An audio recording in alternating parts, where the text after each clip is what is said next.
नमस्कार साथियों, कैसे हैं आप लोग। आशा करता हूं आप सब लोग अच्छे होंगे और आपकी तैयारी भी बेहतरीन तरीके से चल रही होगी। जो लोग अच्छे नहीं हैं वह सबसे पहले अपने स्वास्थ्य का ध्यान रखें, उसके बाद अपने पढ़ाई का ध्यान रखें और तीसरे नंबर पे अपने जीवन से जुड़ी हुई अन्य चीज़ों का ध्यान रखें। तो हम लोग बात कर रहे थे दिल्ली सल्तनत की प्रशासनिक व्यवस्था के बारे में।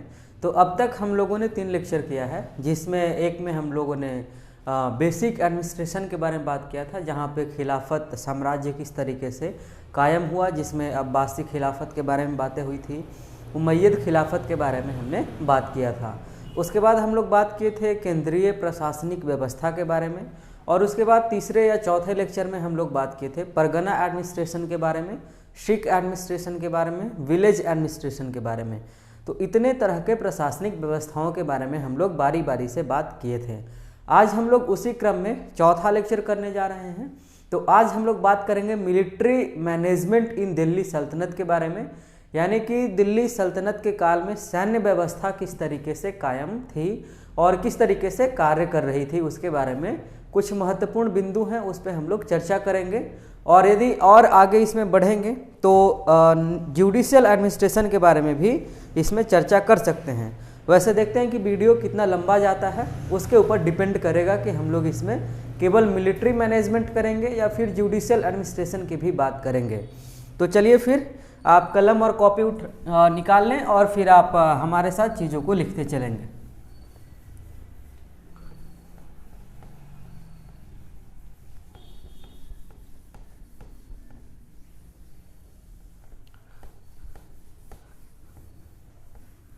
तो ज़्यादातर आपको लिखना ही है, हेडिंग दे दीजिए मिलिट्री मैनेजमेंट इन दिल्ली सल्तनत, और पॉइंट नंबर फर्स्ट में लिखेंगे सल्तनत काल में राजतंत्रात्मक व्यवस्था पूरी तरीके से सैनिकों की कौशलता पर आधारित थी। अब यह आपको नेट में तो मदद करेगा ही, उसके अलावा मान लीजिए आप पीसीएस की तैयारी कर रहे हो या फिर आप यूपीएससी की तैयारी कर रहे हैं, देन आपको मेंस के एग्जामिनेशन में लिखने में यह काफ़ी मददगार साबित होगा। ठीक है, तो अच्छे से लिखिएगा, सल्तनत काल में राजतंत्रात्मक व्यवस्था पूरी तरह से सैनिकों की कौशलता पर आधारित थी। पॉइंट नंबर 2, सुल्तान के सैनिक, यानी सुल्तान का जो पर्सनल सेना होता था, जो पर्सनल सैनिक होता था, उसे खासा खेल कहते थे। ठीक है, खासा खेल, यहाँ पे मैं लिख दे रहा हूँ,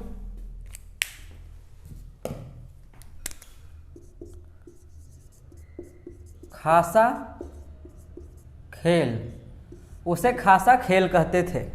अगला पॉइंट लिखिएगा, इल्तुतमिश दिल्ली का पहला सुल्तान था जिसने सल्तनत को, सल्तनत का मतलब अंपायर, सल्तनत को शाही सेना के रूप में संगठित किया। इल्तुतमिश दिल्ली सल्तनत का पहला सुल्तान था जिसने सल्तनत को शाही सेना के रूप में संगठित किया, जिसे जमादार कहा जाता था, जमादार। और इल्तुतमिश के शासनकाल में 2 तरह की सेनाएं थी, एक को बोलते थे हश्म ए कल्ब, हश्म ए कल्ब, और एक को बोलते थे हश्म ए अतराफ, हश्म ए कल्ब और हश्म ए अतराफ। मेरे ख्याल से यह वाला पॉइंट जो है याद होगा आपको। आप लोग बताना कि प्रांतीय सेना किसे कहते थे, ठीक, और इसमें केंद्रीय सेना कौन थी, हश्म कल्ब में और हश्म एतराफ में। हश्म कल्ब को ही हश्म ए सुल्तानी भी कहा जाता था, यह मैं आपको लिखवा रहा हूँ, आप लिखते चलेंगे। हश्म ए कल्ब को ही हश्म ए अतराफ, सॉरी, हश्म ए सुल्तानी भी कहा जाता था। नेक्स्ट पॉइंट लिखिएगा, शाही घुड़सवार सेना को, शाही का मतलब क्या, जो राजा से रिलेटेड है, घुड़सवार आप समझ रहे हैं, तो शाही घुड़सवार सेना को हश्म ए कल्ब के नाम से जाना जाता था। शाही घुड़सवार सेना को हश्म ए कल्ब के नाम से जाना जाता था। नेक्स्ट पॉइंट लिखिएगा, इल्तुतमिश की व्यक्तिगत घुड़सवार सेना को, इल्तुतमिश की व्यक्तिगत घुड़सवार सेना को शमसी घुड़सवार, शमसी चूंकि उसका नाम है इल्तुतमिश का, शमसी घुड़सवार कहा जाता था। नेक्स्ट पॉइंट लिखिएगा, इल्तुतमिश की सेना का गठन गुलामों के रूप में, इल्तुतमिश की सेना का गठन गुलामों के रूप में भर्ती किए गए संगठित व्यक्तियों के सैनिकों पर आधारित था। संगठित व्यक्तियों के सैनिकों पर आधारित था।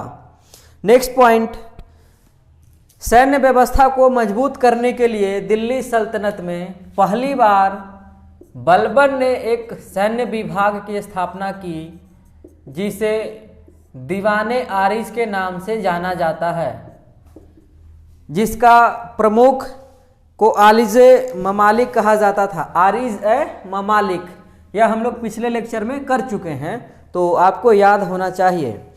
अगला पॉइंट लिखिएगा, अलाउद्दीन खिलजी अस्थाई सेना संगठित करने वाला। कौन? अलाउद्दीन खिलजी अस्थाई सेना का संगठित करने वाला या अस्थाई सेना का संगठन बनाने वाला दिल्ली सल्तनत का पहला सुल्तान था।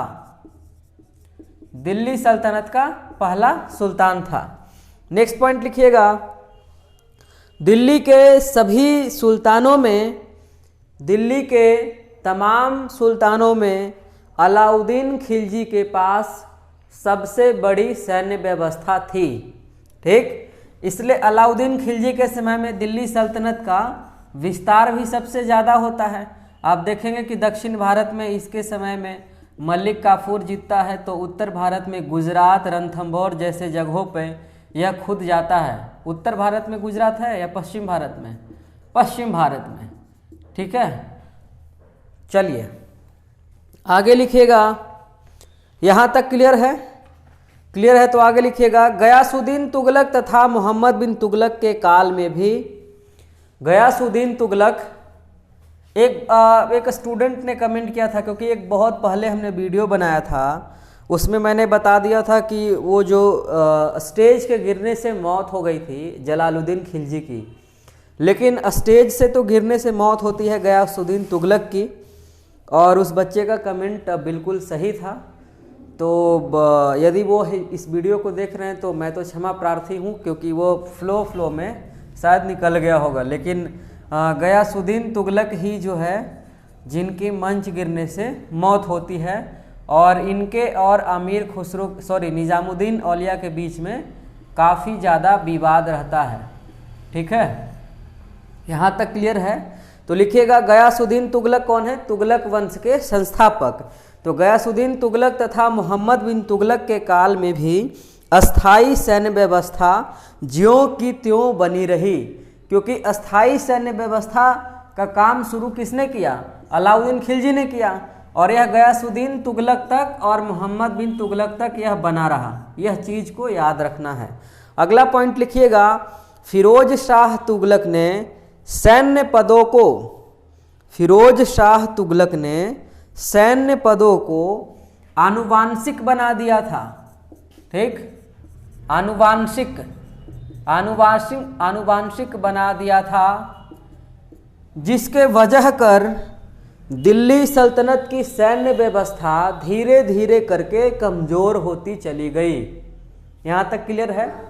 अब आनुवांशिक करने से कमज़ोर कैसे हो जाता है, यह आपके मन में सवाल उत्पन्न हो सकता है। आनुवांशिक करने से कमज़ोर भी हो सकता है और मजबूत भी हो सकता है, क्योंकि वहाँ पर दो संभावनाएं हैं। जैसे प्रोबेबिलिटी आपने पढ़ा होगा मैथ में, तो आप देखते हैं कि जब हम लोग सिक्का को उछालते हैं तो हेड भी हो सकता है और टेल भी हो सकता है। तो आनुवांशिक का बेसिक अर्थ यह है कि जैसे किसी के पिताजी सेना में किसी पद पे थे, तो वह रिटायर्ड हो गए या वह मर गए, तो उसके बाद उनका जो पुत्र है उनको सेम पोस्ट पे अपॉइंट कर दिया जाएगा।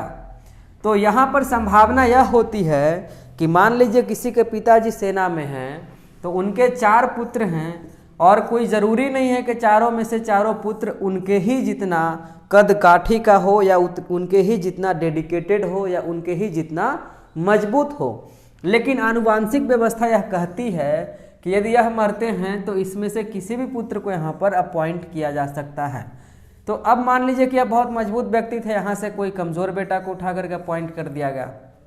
सामान्य तौर पे यही होता है। नहीं तो यदि ऐसा होता कि जैसा बाप वैसा बेटा, तो फिर जो आईएएस ऑफिसर हैं तो उनके सारे बेटे आईएएस ऑफिसर हो जाते, या फिर जो सेना में है तो उनका बेटा भी सेना में ही चला जाता। तो ऐसा सामान्य तौर पे नहीं होता है। इसलिए आनुवांशिक व्यवस्था बना देने के पश्चात दिल्ली सल्तनत की सैन्य व्यवस्था कमज़ोर पड़ गई। ठीक, तो जब कमज़ोर पड़ेगी तो उसके बाद आप खुद से सोचिए कि जो साम्राज्य विस्तार है वह भी कहीं ना कहीं रुक जाएगा। यहाँ तक क्लियर है? देखिए यहीं से जुड़ा हुआ है। इसलिए फिरोज शाह तुगलक के बाद साम्राज्य विस्तार नहीं होने वाला। आगे लिखिएगा, सेना में सुधार लाने का कार्य पहली बार अलाउद्दीन खिलजी ने किया था। उन्होंने घोड़ों पर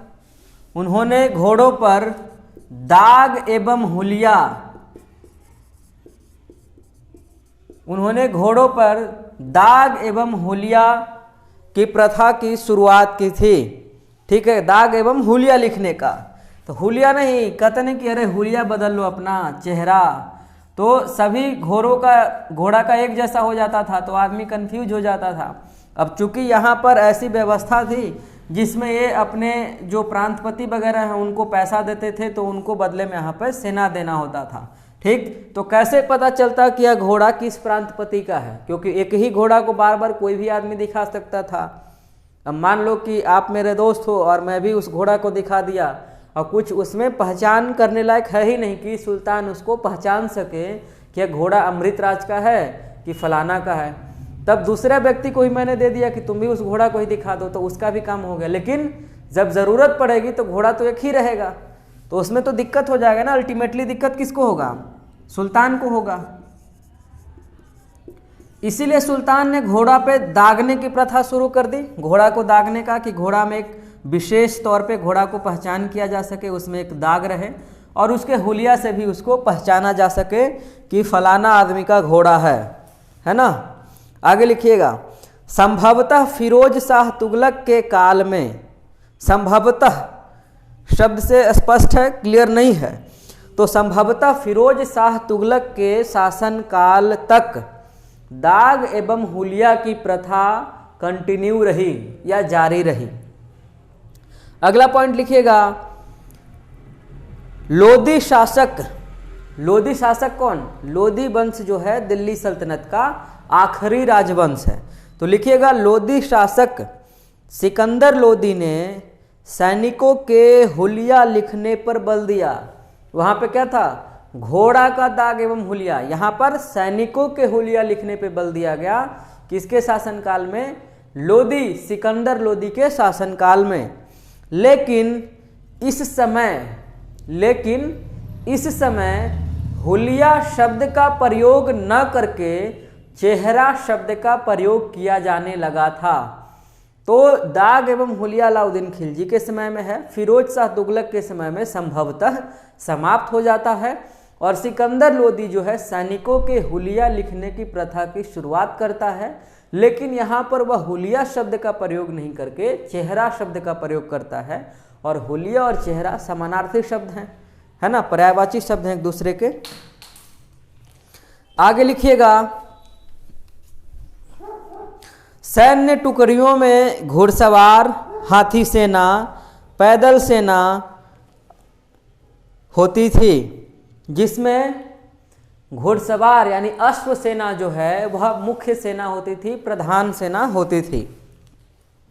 दिल्ली सल्तनत की सेना मंगोलों की दशमलव पद्धति पर आधारित हुआ करती थी। दिल्ली सल्तनत की सेना मंगोलों की दशमलव प्रणाली पर आधारित हुआ करती थी। ठीक है, दशमलव प्रणाली क्या है उसको हम लोग समझेंगे यहाँ पर।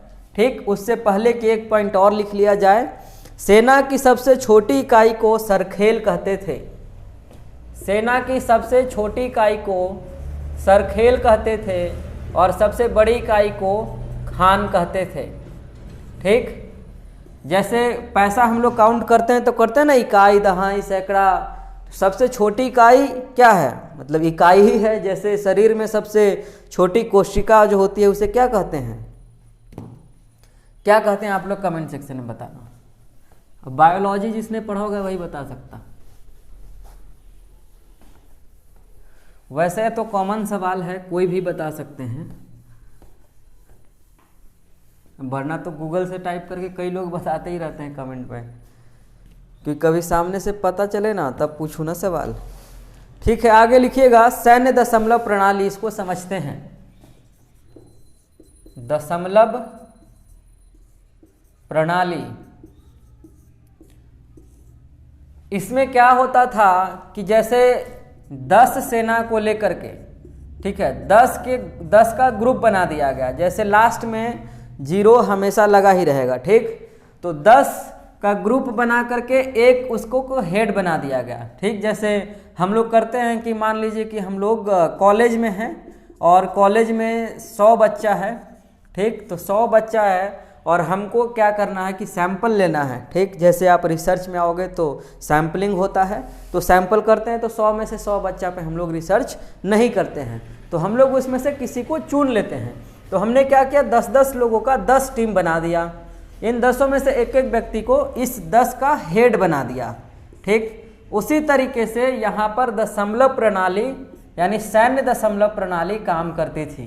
ठीक, तो लिखिएगा, चूंकि 10 सरखेल, सरखेल क्या है, सेना की सबसे छोटी इकाई है दिल्ली सल्तनत में, तो लिखिएगा 10 सरखेल, सरखेल का मतलब सिपाही से है, तो 10 सरखेल को मिलाकर एक सिपह सालार हुआ करता था। दिल्ली सल्तनत में सिपह सालार जो है किसने लिया है, कुतुबुद्दीन ऐबक को कहा जाता था शायद। ठीक है, तो 10 सरखेल बराबर एक सिपह सालार। उसके बाद लिखिएगा 10 सिपह सालार, लिखते चलेंगे, थोड़ा फास्ट करेंगे ना, आज टाइम कम है अभी। तो सिपह सालार इक्वल टू एक अमीर, समझ में आ रहा बात। फिर एक अमीर इसीलिए इतना प्रधान भी होता था, लेकिन 10 अमीर को यदि मिला दिया जाए तो 10 अमीर को एक मलिक कहते थे। और मलिक एक शायद कास्ट भी हुआ करता है। आगे लिखिएगा 10 मलिक इक्वल टू एक खान, 10 मलिक इक्वल टू एक खान, और 10 खान इक्वल टू एक सुल्तान। तो अब 10-10 से गुना कर लो सब में, और जितना सिपह सालार होगा, सॉरी सरखेल, उतना एक सुल्तान के अंतर्गत सैनिक व्यवस्था यानी सैन्य व्यवस्था पैदल सिपाही हुआ करते थे। समझ में आ गया बात? आ गया तो अगला पॉइंट लिखिएगा, सल्तनत काल में बारूद गोले का निर्माण किया गया था। सल्तनत काल में बारूद और गोले का निर्माण किया गया था। अगला पॉइंट लिखिएगा, मगरिब, मंजनिक और अरादा जैसे, मगरिब, मंजनिक और अरादा, बाकी तो दोस्त समझ गए होंगे।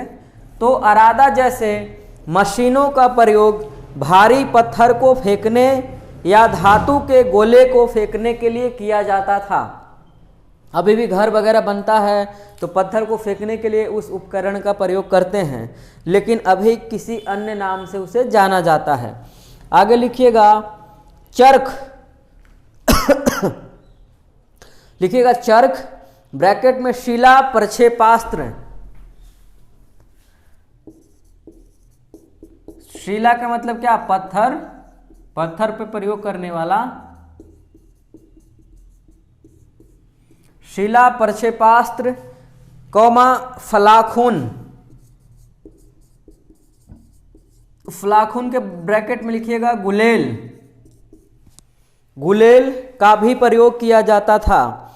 अगला लिखिएगा पॉइंट, सबत एक सुरक्षित गाड़ी थी जो प्रक्षेपक से रक्षा करती थी। सबत, सबत एक गाड़ी हुआ करती थी और यह गाड़ी जो है कोई प्रक्षेपण वगैरह होता था बारूद गोले का, तो उससे यह गाड़ी जो है लोगों की रक्षा करती थी। इस तरीके से जैसे अभी आजकल के दौर में बहुत सारी गाड़ियाँ आती हैं जिस पे आप कितना भी बंदूक चला लो तो उसको कुछ ना होना जाना है।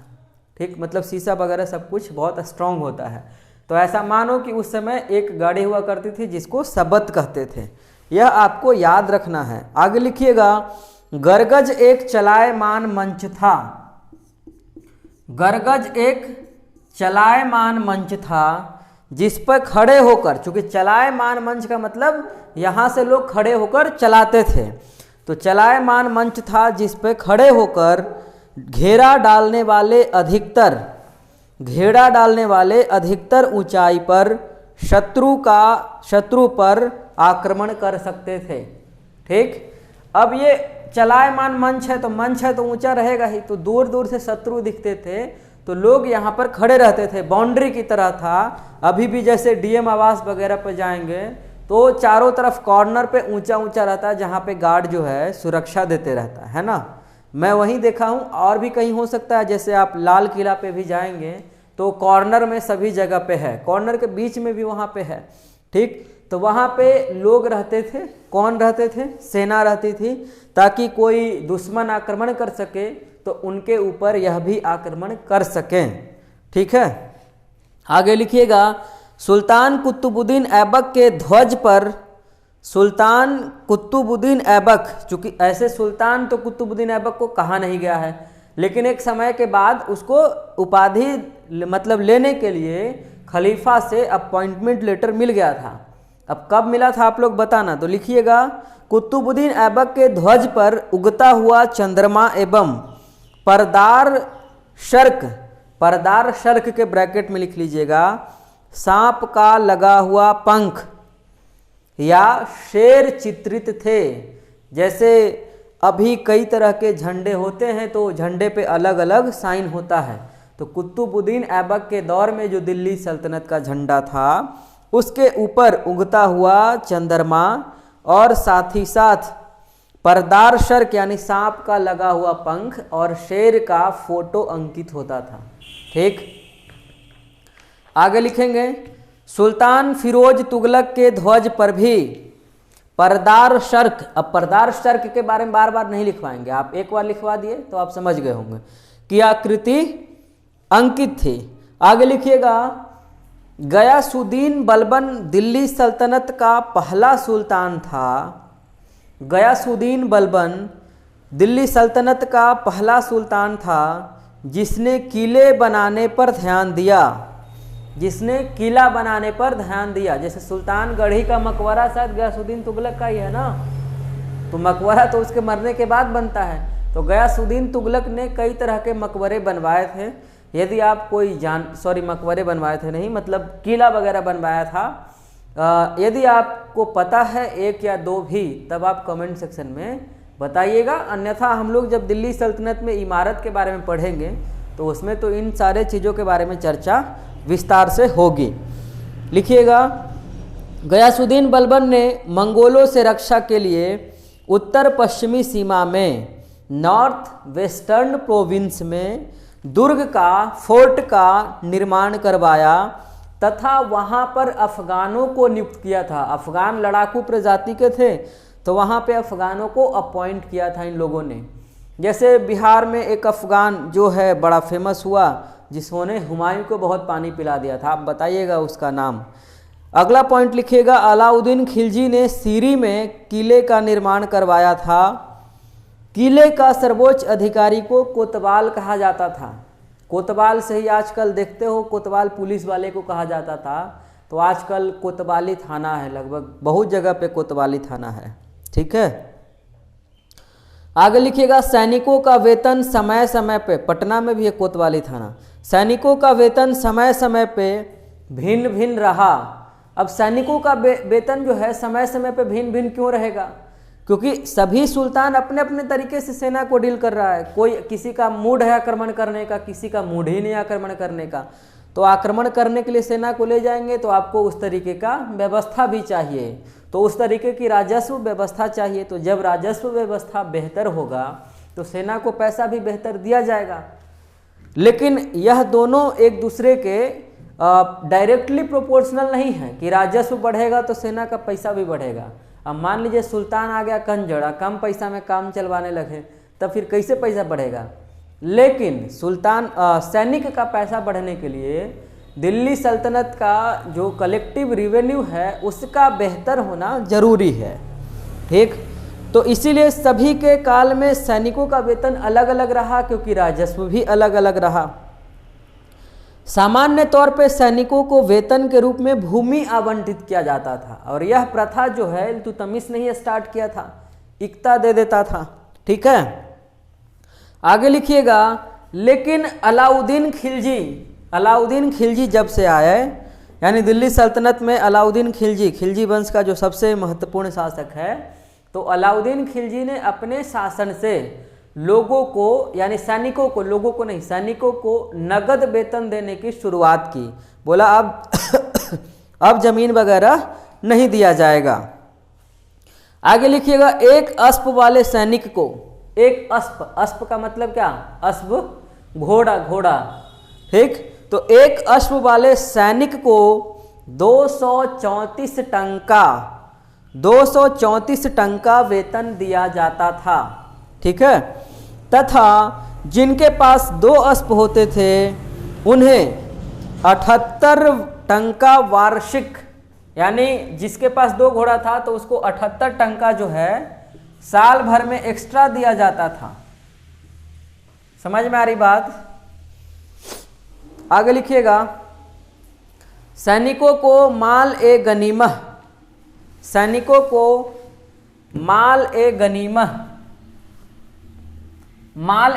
किसे कहते हैं, खुम्स को। और खुम्स क्या होता था, खुम्स होता था युद्ध में जाने के पश्चात जब सुल्तान जीत जाता था तो वहाँ से जो सामान लूटता था उस सामान के लूटे गए हिस्से को ही खुम्स कहा जाता था।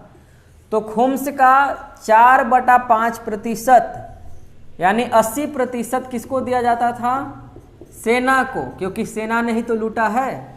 लेकिन जब अलाउद्दीन खिलजी आया तब उसने क्या किया, बोला कि भैया ऐसा है कि परसेंटेज बदल दो, क्योंकि लड़ने तो हम भी जाते हैं। तो 80% राजस्व जो है अलाउद्दीन खिलजी के शासनकाल से किसके पास जाने लगा, केंद्र के पास। लेकिन उससे पहले 80% कहाँ जाता था, सेना के पास, और 20% कहाँ जाता था, सुल्तान के पास, यानी केंद्र के पास। कोई दिक्कत है समझने में।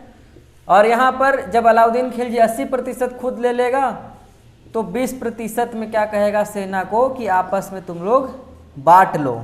तो 2-3 बात, यह परसेंटेज याद रखना है, खुम्स क्या होता था यह याद रखना है, और खुम्स को ही माल ए गनीमह भी कहा जाता था, यह भी याद रखना है, क्योंकि यूजीसी नेट का एग्जाम कहीं से भी सवाल है, लोग पूछ सकते हैं।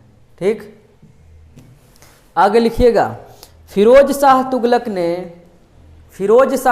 ने सेना को नकद वेतन की जगह, फिरोज शाह तुगलक ने सेना को नकद वेतन की जगह अतलाकी भूमि देने की शुरुआत की। अतलाकी भूमि देने की शुरुआत की। अतलाकी का मतलब क्या होता है, अतलाकी का मतलब होता है परमानेंट लैंड,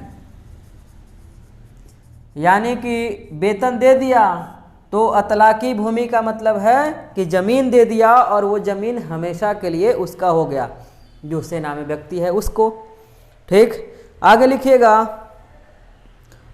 फिरोज शाह तुगलक के शासनकाल में जिन सैनिकों को भूमि के रूप में वेतन प्राप्त होता था, ठीक, भूमि के रूप में वेतन प्राप्त होना मतलब वेतन तो मिल रहा है लेकिन पैसा नहीं मिल करके क्या मिल रहा है, जमीन मिल रहा है। तो भूमि के रूप में जो वेतन प्राप्त होता था उसे वजहदार कहा जाता था। वजहदार,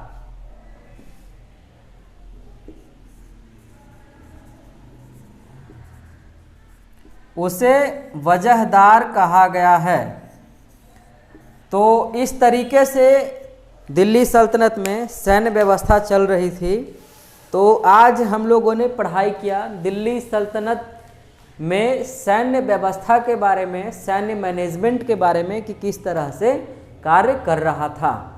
अब हम लोग अगले लेक्चर में बात करेंगे जुडिशियल एडमिनिस्ट्रेशन के बारे में उसके बाद उस समय का जो इकोनॉमिकल सिस्टम है उसके बारे में बात करेंगे। सो बहुत बहुत शुक्रिया इस वीडियो को देखने के लिए। अपने तमाम दोस्तों के साथ इस वीडियो को शेयर कीजिएगा और आप खुद से एक व्यक्तिगत जिम्मेवारी लीजिए कि आप अपने तरफ से कम 10 स्टूडेंट को, मिनिमम 10 स्टूडेंट को आप हमारे चैनल के साथ जोड़ें, ताकि मैं उनकी भी मदद कर सकूं और वो भी आपकी तरह पढ़ सकें और ज़िंदगी में आगे बढ़ सकें। बहुत बहुत शुक्रिया, आप अपना ख्याल रखिए।